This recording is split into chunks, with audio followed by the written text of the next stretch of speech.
Usap tayo. Usap tayo. Tara, usap tayo.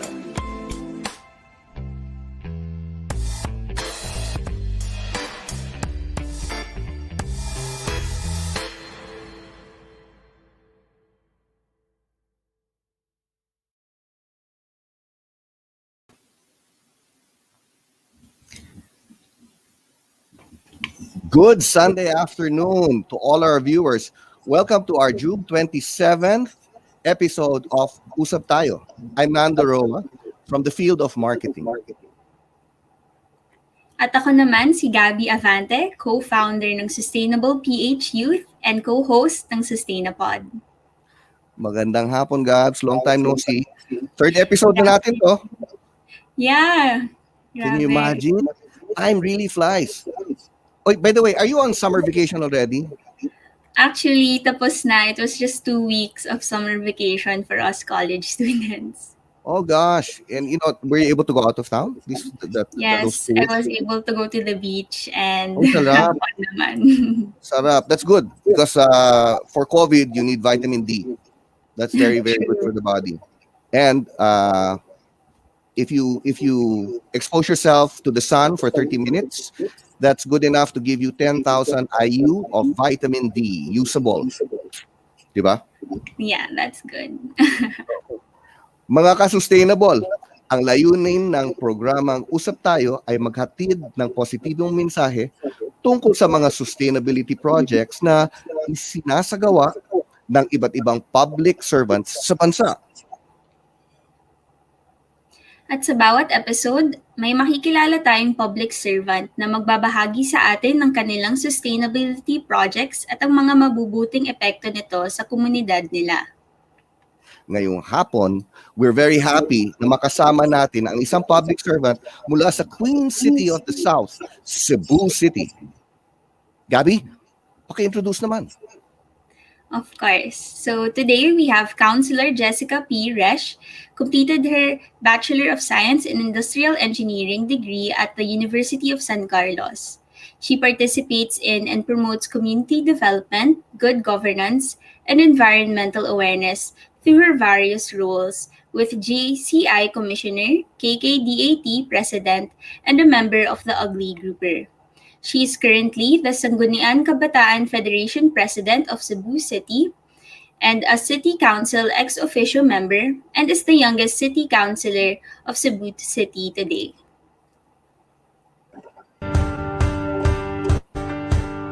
Hi, mayong adlaw ninyo. Karong adlaw kay dako kayo ning impact for us in celebrating of our Earth Hour. Now karon anad kaayo ta nga mag-celebrate ng ipawong atong suga, but karon we will light a community nga walay suga since pila na katuig. Mubisita ko karon, kuyog nako ang JCI Zubuana nga mubisita usa ka sitio sa Barangay Sudlundos nga muhatag mig solar lamp nila. Busa kuyugi ko ninyo padung sa Sudlundos. Tara!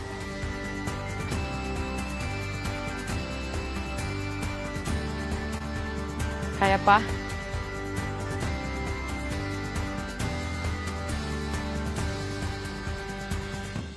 Ako si Corazon Quezon, nga gapuyo din sa Sudlundos, Cebu City. Sa sitios kanang nakabtingon, 5 na ko katuig diri nga wa gimi suga. Pero unsa may mga panginabuhian diri sa inyong sitio, Nay? Kuan kanang mais ug mga baligyaon. So mga vegetable farmer. So manguma mami mga butik, kamuting kahoy, kamuti. So unsa may baligyaon. impact unsa may makatabang anang mga suga na lamps sa gihatag sa JCI Sugbuana o kanang sa SK Federation Cebu, no? Makatabang kani namo kay hayag nami diri. Sa unsa mang paagi nga makatabang sa hayag sa Paglakaw namo og sa among balay, hayag na. So ang mga bata, Ang among mga bata dili na problema kay di man naman ngit-ngit. so magamit sa eskwela. Oh, magamit sad kay kanang magabian migikan mag-eskwela, nag-eskwela naman ni. Maghatod man ko. No kami ano na mi suga. Magabian ni. Yes, Daghang salamat sa GCI Subuana. Daghang salamat ninyo tanan sa mga iski. Thank you, JCI Subuana! Right, see you sa babaw. Hi! May gabi na to, no? Nabtam dyan may gabi, but actually, I'm very happy kay we're back in the city and nalipay kay ko sa struggle na mo going dito sa Barangay Sudlundos.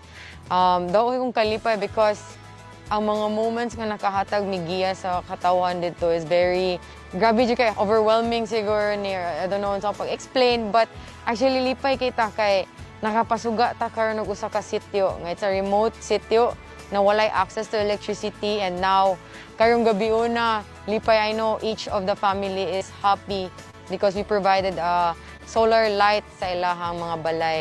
So imagine na sa 25 kabalay mismo nanay light or nanay suga nga mahatag nato nila na they can see each other and makalipay sila, maka-celebrate sila. So this is a very unique to celebrate Earth Hour. Usually we celebrate nga ato ning paungon atong suga for an hour. Now we light those lives of our kanang constituent, mga Cebuano nga walay access to electricity, and looking forward for a future program that we can also provide more lights to other houses.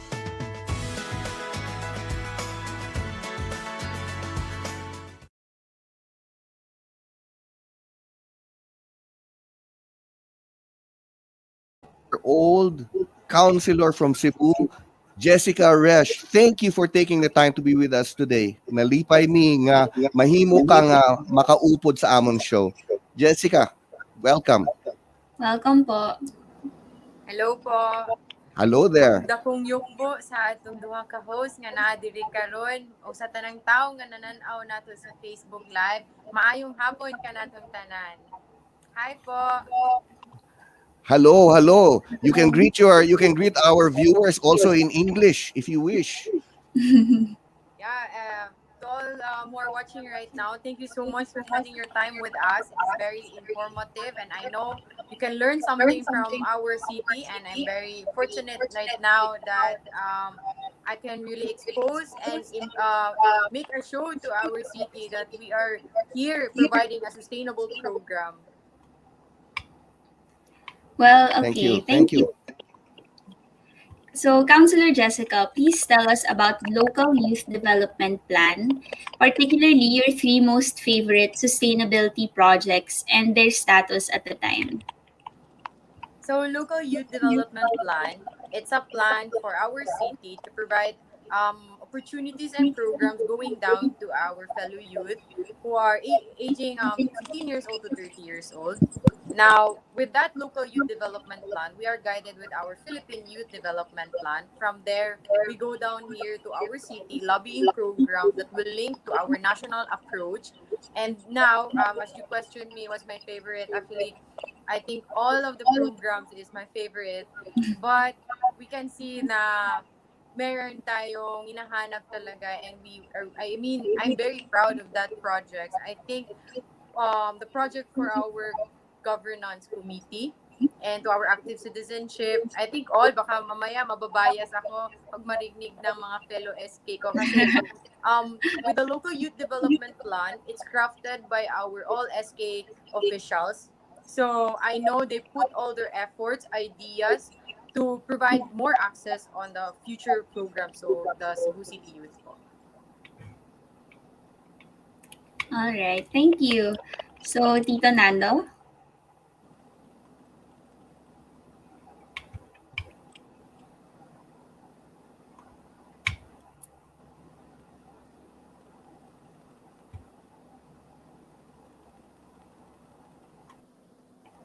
Oh, I think Yeah. Can you hear me now?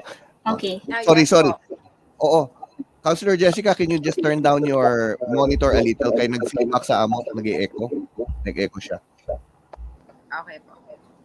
Okay. You were talking about some projects early on before the program started, no? And the video that we saw was yung lighting sa Sudlundos. You provided lights, no? Solar lights to this sitio. A few questions lang. How did you identify these sitios? So I'll tell you a story. Where did we start actually? Why we find out that this sitio has a problem with with electricity. Actually, the Okay. time of pandemic po, we all know that you all know. I think national knows that we are providing ayuda to to our constituent, right, sir? And the Yes. system is to house distribution. And in Maura. our Yeah. Sudlundos barangay, it's a big land of our barangay there. So, medyo po mahirapan yung mga SK natin and especially po yung mga barangay officials because that area po, it's mountain po siya, parang separate mountain na may Yes. 25 houses doon. So, what the the barangay, example po yung barangay kapitan po na ginawa nila is they give instruction to our youth to go there and send the ayuda to the different houses. So with that po, going down there, our fellow youth or our SK officials there point out the issue regarding the electricity access. So, Okay. right after po nalaman namin na may issue po doon, pumunta rin po ako and nagbigay rin ng tulong. And then we discovered the area and get some issues and concerns and looking forward for a solution. Then right after po noon, yun, nagpartner po kami sa mga different organization and NGO po. Okay. Asa man gikan ang kwan? Asang gikan ang mga solar panels ug ang mga siga? Regarding for the solar panel po, we partner our project with the Seed4Com together with JCI Zugbuana. So the Seed4Com provided us the solar lamp. And then, yung tasking po namin dito is, yung SK po natin, identify the beneficiary. The JCI Zugbuana supported the program through financial support and campaign for this project. Then, Seed4Com helped us going down to the access of the solar lamp. What are the proper solar lamp to buy, or how we can educate also the constituent there on how to maintain and promote this kind of approach po. So ang siga niya, the lights that you gave, uh it's sustainable because it's solar, no? You charge it Yes. in the morning and then sa gabi they light it up. How long does it last? Regarding for the solar lamp, what we cater is almost 5 hours to 6 hours. So it depends po sa amount or magkano po yung nabili namin kasi there's a different range of the cost. But so far, what we can do is a temporary solution, and Mm-mm, then mm. we provided that kind of solution po.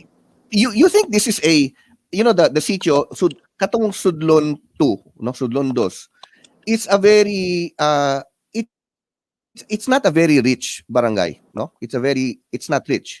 So Yes. obviously, if you put electricity there, the people in that place also cannot afford to pay for electricity. So do you think that solar is a solution for barangays that cannot afford electricity?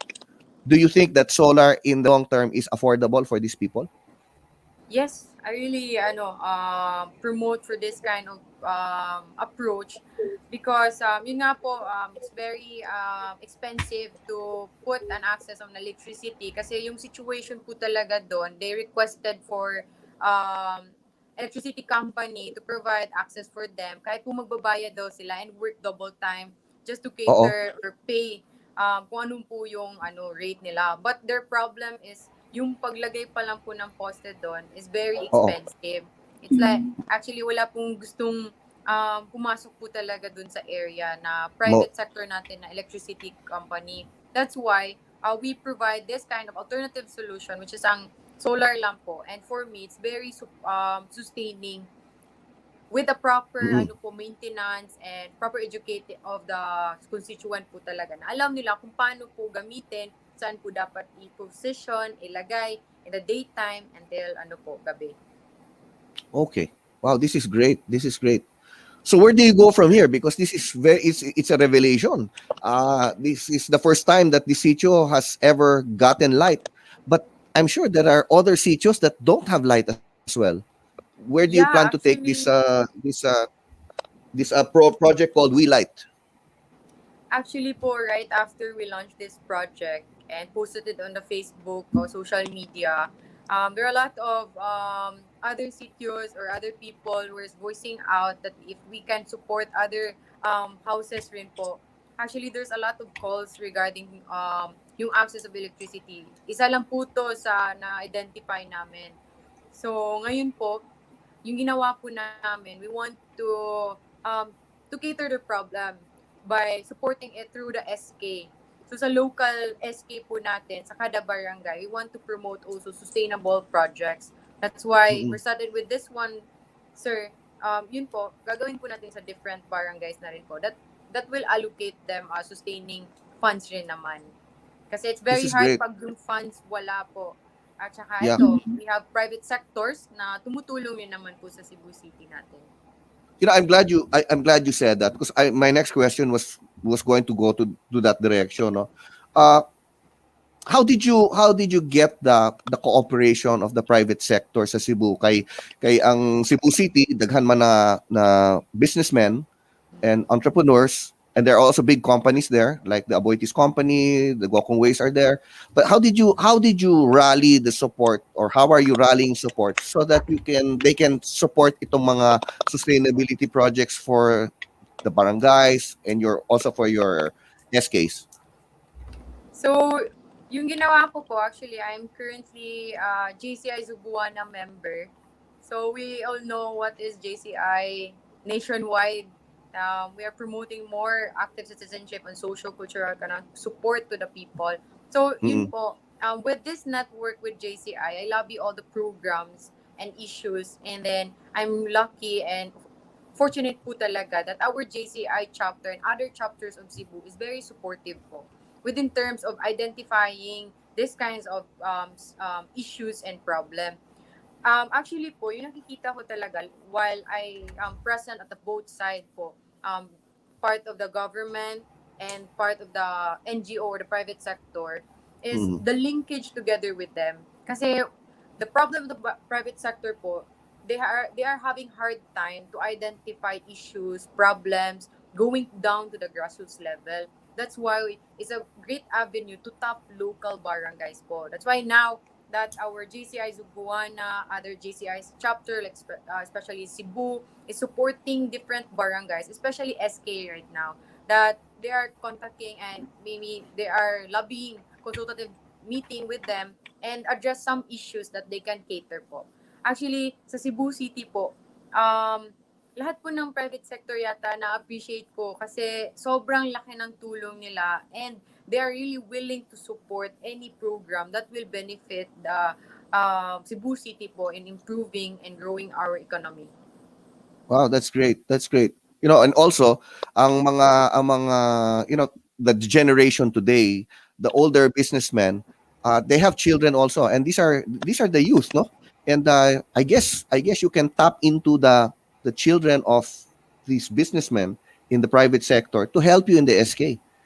Kay youth man na, so Yes and po, then actually Mark, nandami there nga networking, sir. I mean, like, we oh, lobby our issues and solutions to them rin. mm-mm, mm-mm, because they can really help. I think Gabie has a question, but this is no longer in light. It has something to do with the dagat. Gabs? Well, so may you like explain further about your Sana All efforts and how these have helped to spread awareness and appreciation for sustainability in Cebu City? Again po, sorry. Medyo hindi po clear yung ano. Okay.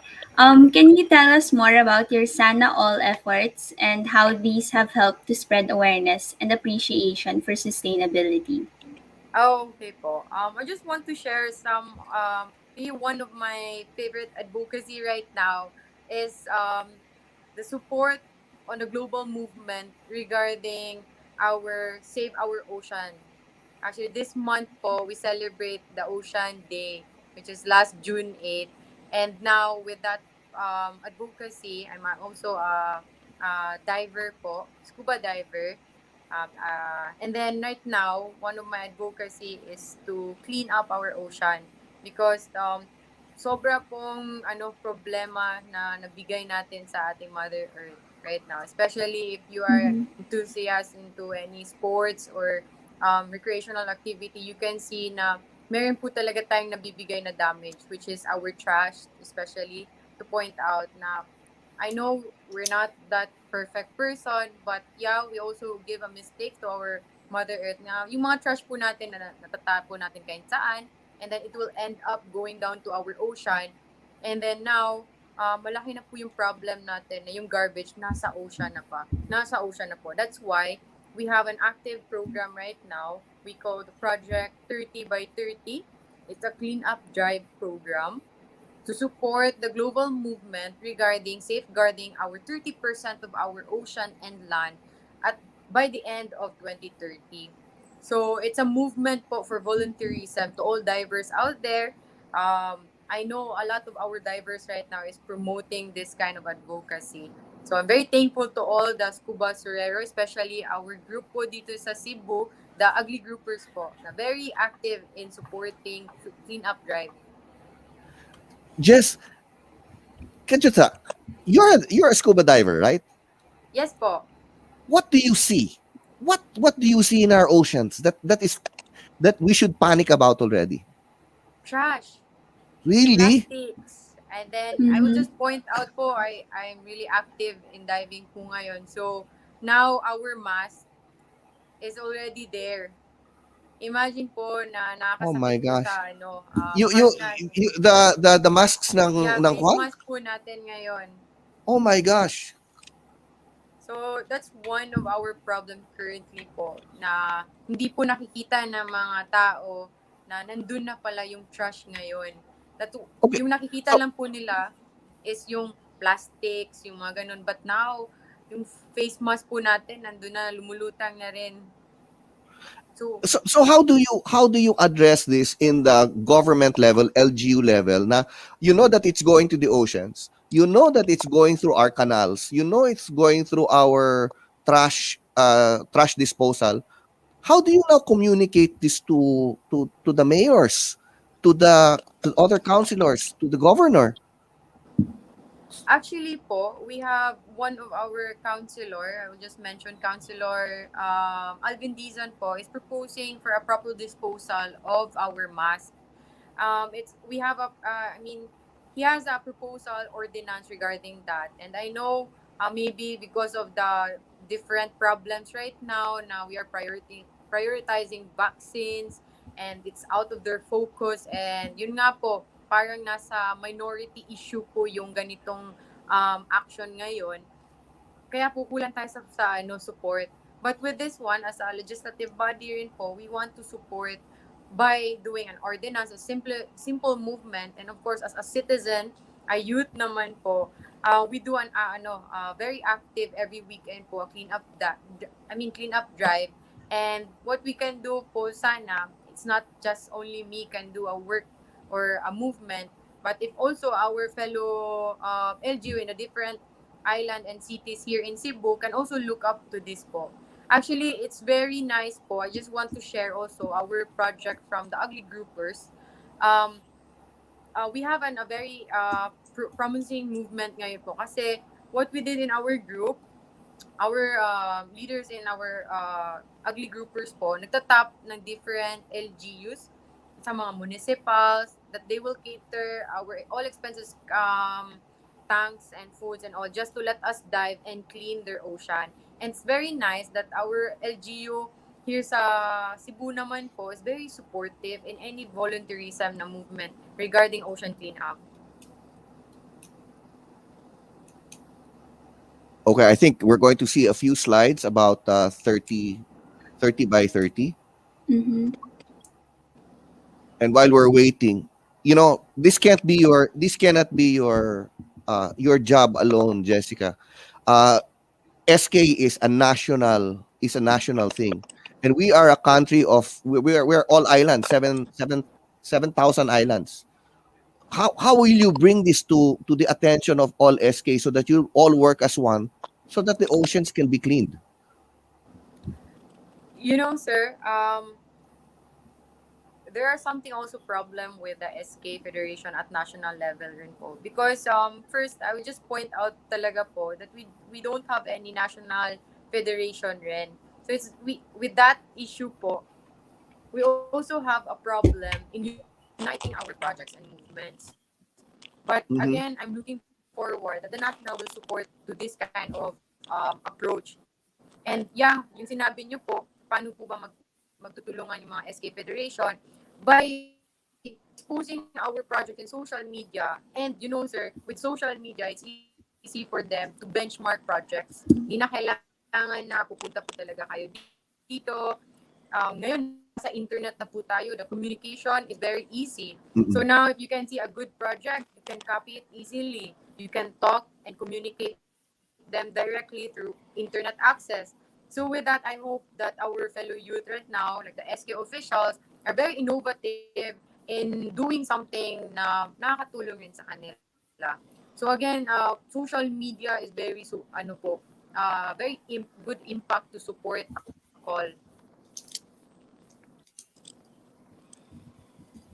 Are you doing anything for sustainability in terms of food? Uh, planting of vegetables, gardens, trees. Are you doing something in that area with the SK people?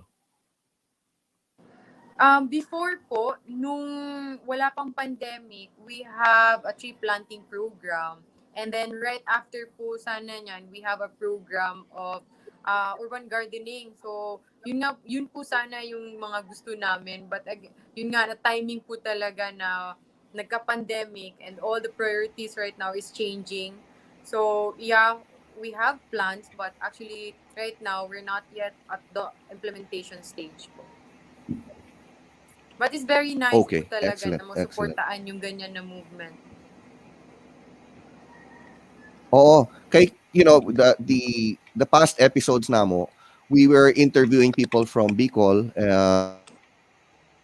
councilor from Bicol and a mayor from Bicol, and then last week was a councilor from Davao, and they're promoting food security. Uh, they're they're also focusing on food security for homes so that homes can plant their own food, no? Barangays can plant their own food and they become self-sufficient. That's a type of sustainability also. They call them, well, sa sustainable PH, we call that Sustancia Gardens. Here we have some slides from you. Yan po yung nagda-dive po ako. Okay. Can you tell us about this picture? Mm-mm.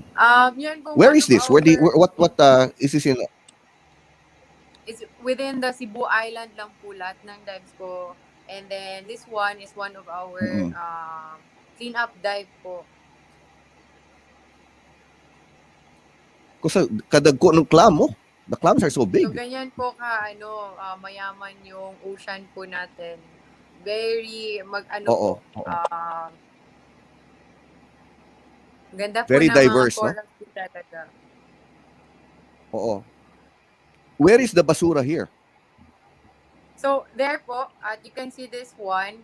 So, yun po, picture lang po yun eh. Fun picture lang po yun. With this Okay. slide po, as you can see, sa baba po, we have lots of basura. Each one of us have lalagyan po ng basura. So, right there, it's a partnership with the police in Katmon and some scuba Wow. surero and dive shop in Katmon, Cebu. Okay. What do you do with the basura when you pick it up? Baka naman they throw it back to the ocean if you give it to the basureros. Hindi naman po. So, mahirap naman po. Effort kami sa baba, tapos itatapon lang ulit. Yun lang nga. Yeah, it's a cycle kasi, people are not aware of it. Only if the basureros are told not to throw it into the ocean, will they stop? Because if they are not told, they will just keep throwing stuff into the canals and other areas that they shouldn't be throwing these kinds of trash to. Yes po. With that po, we have a partnership with Oripol po. It's a new group of my friends na nag-advocate regarding that solution po. Actually, yung na-mention nyo, right after ng dive, san yung trash? Kasi most of our common po na movement is just clean up dive. Yun lang. And then right after nan, wala pong nakakita kung saan ba talaga after mapupunta yung trash natin. So with this group po, young people were advocating to collect trash right now, plastic trash, and then make something out of it. So gagawa po kami ng product na pwede po namin ma-sell sa online platform rin. And then with this Mm-mm. one, of course, with the proper information that ilalabi po talaga to sa mga local garbage area po natin for if we have MRI facility po ba. So ganun po. So we properly dispose this one to the proper LGU rin. Perhaps we can introduce you to a man named Peter Nitschke. He runs Plastic Bank. If you are familiar with the Plastic Bank of the world, Opo, baka yeah. ano po tayo, makakalabi po ako sa inyo to contact him. So we can also promote it here sa Cebu po mismo kasi we have a Yes, lot of scuba surero dito. wonderful. Kasi if you can turn that to cash, people will collect it. You see, Yes if po. they will not collect it for nothing. If you give them, you pay them something to collect it, they will collect it for you so that they can also pay for their food, their education. It becomes a source of livelihood, collecting this dirt from the ocean. Ganado pa Yes, sila, 'di ba? kaayo. Mas ganahan jud sila ana basta nay kwarta. Ay, maura. Money makes the world go round in that sense. Let me ask you, how will you get more youth to join you, to plan with you, to implement projects with you? Yeah, we have our SKs right now. I'm the currently SK Federation. Of course, I really want to cater the position and our duties to empower the youth right now. Kasi mahirap po pag ako lang mag-isa talaga sa movement na to. But if kami pong 80 na barangay na SK officials magtutulong and be united to promote proactive movement together with our fellow youth, kaya po namin po talaga. It's a call and it's our duty to spread the word po talaga for youth involvement and a youth proactive programs rin po. So yeah, sa lahat po ng SK na nanonood din, into our fellow SK around the nation. So, magtutulungan tayo, sabay tayo maggawa ng proactive movement and sabay tayo magsasabi ng mga movement natin and magbo-voice out po talaga. So, yun po.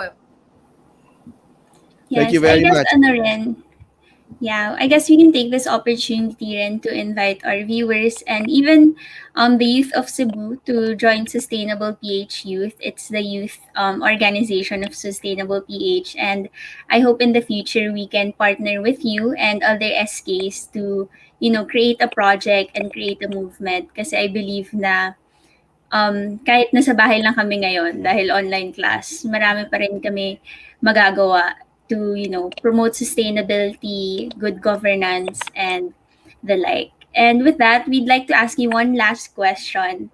As a young woman, what advice can you give to young Filipinas who is aspire to pursue a career in public service? So, hi, Gab, thank you for that question. No? It's very challenging question talaga. Bakit? Kasi my voice or my advice right now can be true or not. It's just an opinion to myself, but I would just answer it based on my journey right now. Actually, to all the youth talaga out there, I will just give you one advice. If we all know that nandyan po tayo lahat sa social media, but give your time to reflect on yourself. Question yourself what is the real why about you. So if you have time, you can go to YouTube and search the golden circle. You can identify what's the real why of your life. Actually, sa lahat po ng journey natin, pag naalam mo po talaga anong purpose mo sa buhay, yung why mo sa buhay, it's easy for you to work. It's easy for you to wake up every day. It's easy for you to continue life that will prosper properly. And of course, if it's the position is for you or the opportunity out there is for you, that's what we call destiny rin po. So again, we all have to ask God also to guide us with this one. So I think yan po talaga masasabi ko ngayon sa lahat na yan, hanapin po talaga natin yung why natin. So, thank you po talaga sa lahat na nanonood at saka nagbi-believe po sa Philippine sustainability. Thank you very much. Counselor. You know, Napaisip tuloy ako ng why ko rin. that's really good. That's really good. You know, somebody once said, a wise man once said, the youth is the hope of the motherland. And for the past 30 minutes, we've been talking to somebody who's young, somebody who's trying to make a difference in Cebu City, in the person of Jessica Resch. And she's been in projects giving light to sitios that don't have electricity. She's been cleaning up the ocean, but she cannot do this alone. And yet the Philippines is comprised of so many young people. And SK is not a social group. It's not just a social group where you gather and eat and make cuento. SK can be made into a very powerful movement to actually benefit the country. The cleanup of the seas, planting of trees and vegetables, even lighting of areas that have no electricity, and other projects as well, okay, will actually prove that the youth is really the hope of the motherland. And this afternoon we witnessed it with Jessica. So Jessica, thank you so much for spending time with us. It was a pleasure. It was our pleasure to have you here. And I hope that we can have you again when you have some other projects. Thank you po, Sir Nando and Gab, for the opportunity right now na makasama kayo at makausap. It's a very informative and I learn a lot from you guys. And I know, hindi lang po ako yung isa naggagawa ng movement ngayon. I would just like to recognize all the youth out there na gumagawa ng maganda para sa Pilipinas po. Thank you po sa inyong lahat. At sa lahat ng mga kabataan dyan, alam nyo, malaki po tayong persento sa population right now. So let's make a voice and let's make a movement. That's right. Thank you so much, Jessica. Maraming salamat po, Councilor Jessica. And Thank to you our po. dear public servants, we hope you can share with us your sustainability projects, and we look forward to hearing about them and encourage others in their sustainability efforts.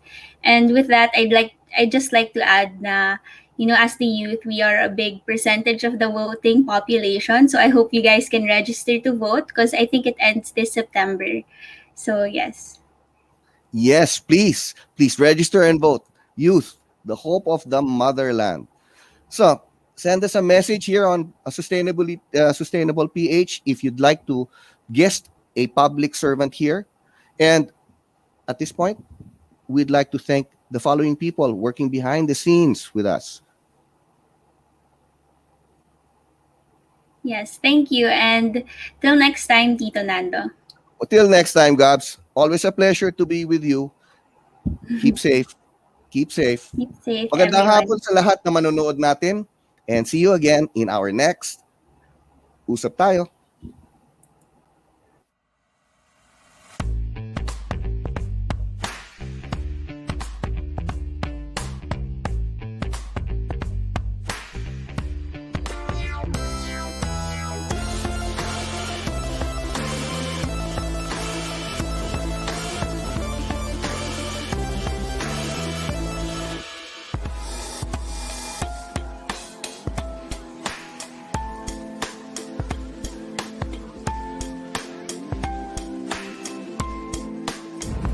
Usap tayo.